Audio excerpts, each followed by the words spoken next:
తిరుపతిలో కూటమి నేతలు బరి తెగించారు. ప్రలోభాలకు ఒత్తిళ్లకు గురికాకుండా ప్రజాస్వామ్యయుతంగా ఓటు వేయడానికి వెళ్తున్న వైఎస్ఆర్సీపీ కార్పొరేటర్లపై దాడి చేశారు. బస్సులో వెళ్తున్న వైఎస్ఆర్సీపీ కార్పొరేటర్లే టార్గెట్ గా దాడికి పాల్పడ్డారు. బస్సు అద్దాలను పగలగొట్టారు. ఈ దాడిని వైఎస్ఆర్సీపీ తీవ్రంగా ఖండించింది.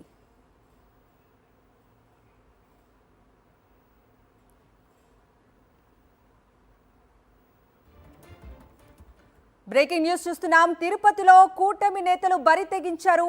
ప్రలోభాలకు ఒత్తిళ్లకు గురికాకుండా ప్రజాస్వామ్యయుతంగా ఓటు వేయడానికి వెళ్తున్న వైఎస్ఆర్సీపీ కార్పొరేటర్లపై దాడి చేశారు. బస్సులో వెళ్తున్న వైఎస్ఆర్సీపీ కార్పొరేటర్లే టార్గెట్ గా దాడికి పాల్పడ్డారు.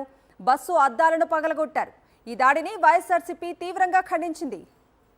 తిరుపతిలో కూటమి నేతలు బరి తెగించిన విజువల్స్ ప్రస్తుతం మనం స్క్రీన్ మీద చూస్తూ ఉన్నాము. ప్రలోభాలకు ఒత్తిళ్లకు గురికాకుండా ప్రజాస్వామ్యయుతంగా ఓటు వేయడానికి వెళ్తున్న వైఎస్ఆర్సీపీ కార్పొరేటర్లపై దాడి చేశారు. ఆ దృశ్యాలు కూడా మనకు స్క్రీన్ మీద క్లియర్ గా కనిపిస్తూ ఉన్నాయి. బస్సులో వెళ్తున్న వైఎస్ఆర్సీపీ కార్పొరేటర్లే టార్గెట్ గా దాడికి పాల్పడ్డారు.